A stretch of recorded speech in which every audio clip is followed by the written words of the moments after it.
Welcome to In the Box Seat, and it's our last program before Christmas, so we wish all of the greyhound people around the world the best for Christmas. On today's program, we're going to talk to one of the Riverland breeders and trainers in Don Gordon. He's got a nice litter going around at the moment by Big Daddy Cool out of Bar Crusher, and they're making some headway after a slow start to their careers. And he also had a dog called Digital Speed. We'll talk to him about that as well. Plenty happening in the greyhound world this week. Heston Bale came out and ran 29.45, winning a heat of the Silver Chief at the weekend and smashed the Meadows track record. Sale Cup heats will run, of course, on Sunday as well. And Zipping Lad was the fastest qualifier there in what's turned out to be a pretty good field. The Rasmussens had a pretty good time at Strathalbyn too on Sunday. I think they had at least 3 winners there between them, Lisa and Tony. So things are starting to kick along very well for them. Now the big racing this week, we've got the Silver Chief continuing on, of course, with the semi-finals and also the Macro Meets Laurels. And we've seen some nice young dogs come through out of that. As far as South Australia is concerned this week, we've got the Christmas Sprint on Thursday night, $7,000 Christmas Sprint. And I reckon we better find you some winners from the Honeys. Let's start with Wednesday. Now they're going for race 2, number 2, Midnight Poison, going over the 600 metres. Bombastic Shiraz bitch. Been pretty disappointing. It's only 2 runs in South Australia.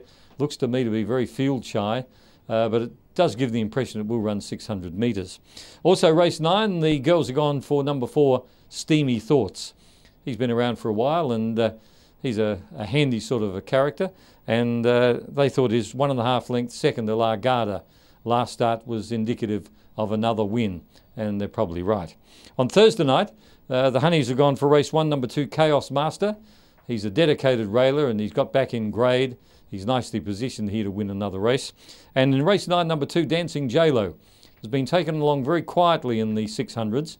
Has won a couple at Angle Park on a Wednesday, then went to Gawler and beat a moderate lot there. So her confidence is up. It'll need to be, though, because she is up against a good 600 field on Thursday night. Now, the first 4s, race 1, 2764, and in race 9, 2783. The In the Box Seat selection, well, you don't have to go too far to get a run for your money when you tip race 8, number 5, Goosebumps. Fantastic greyhound, not much of her.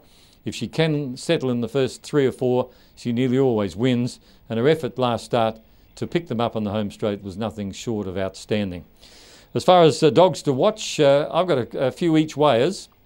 Wednesday, race 4, number 6, Romantic Time. Now, this impressed me greatly with its recent second at Angle Park for Pat Mole. I know it's up against a good field on Wednesday, but I think it'll run a tip-top race. And the other one I picked out there is race 5, number 3, Le Pippi. It's Victorian. Jay Formosa, the trainer, has brought about half a dozen in-form greyhounds over to race here on Wednesday, and Le Pippi has won 10 or 11 races and looks to be a pretty smart customer. For Thursday night, race 2, number 7, Canto Bale, each way. Ran a huge race here last start. Got tangled up early, made up a lot of ground on a couple of very smart greyhounds. I hadn't taken much notice of Canto Bale before, but I think he's a coming winner. And in race 7, I'm going for the smart greyhound. Hannah McLaren has drawn the red and has the pace to kick up. Got a wide runner in 2 and should be able to get the money again. Next up, Don Gordon, talking about greyhound racing in the Riverland.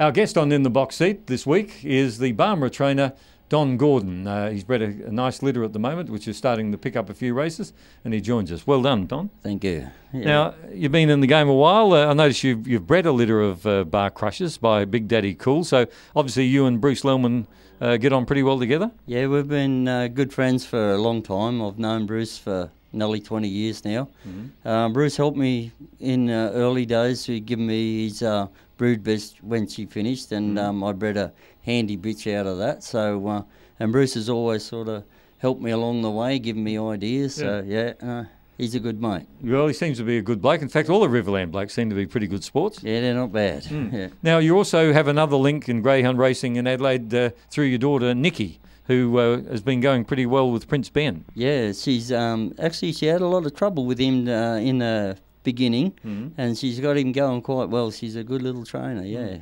I guess your greyhound trainers in the Riverland now, there's no racetrack there. You get together and have a bit of a yarn occasionally and inspire each other? Well, not necessarily. No, we might strike one another up here and things like that. But there's no trial track or anything around us. So the only time we meet is when we're at the racetrack down here. So yeah. Well, let's go back a bit. Digital Speed, everyone acknowledges was a very, very fast dog by the overseas dog Digital, and for a while everyone thought they might be the answer, but you don't see many of them around anymore. What was the story there? I don't. When I first started her, she was a little bit iffy about going forward, you know, and so I had to try a lot harder at home before I actually raced her.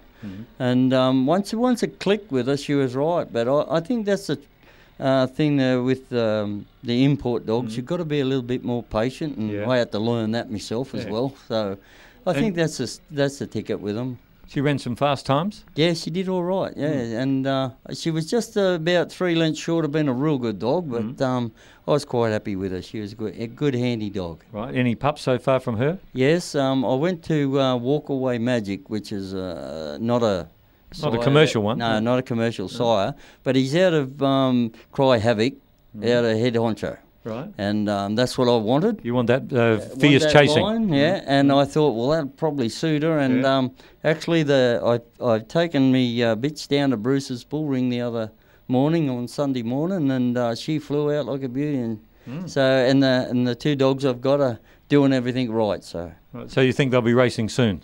Well, they'll probably be about 4 or 5 months away. Yep. And the Big Daddy Cool litter, Cool Techno, has started to put it all together. He's won a few now.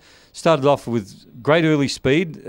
Used to drift off a bit on the home turn when he got a bit weary, but he's getting stronger. Yeah, he did have a bit of wrist trouble too, so that was his main reason for drifting off. Right. It took me a while to find it, and it was just a hairline crack. But no, and he's getting stronger and stronger, so let's hope they all get stronger. Yeah, there's a couple of others in the litter that have won as well.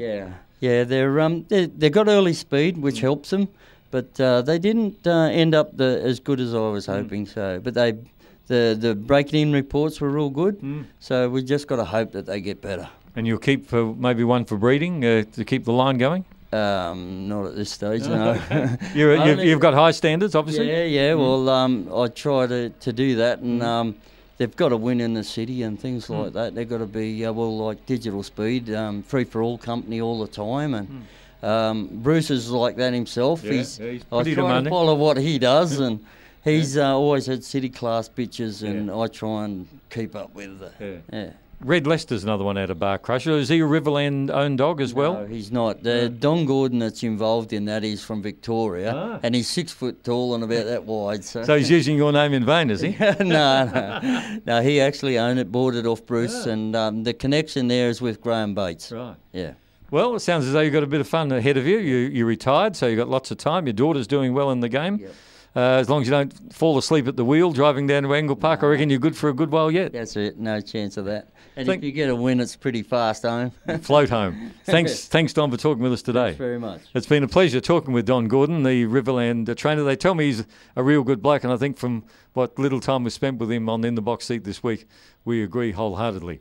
Don't forget, Hot Dogs for Breakfast on Wednesday, 8 till 9 on 5RPH. And, of course, all of your greyhound information on grsa.com.au. Once again, lots of winners over Christmas.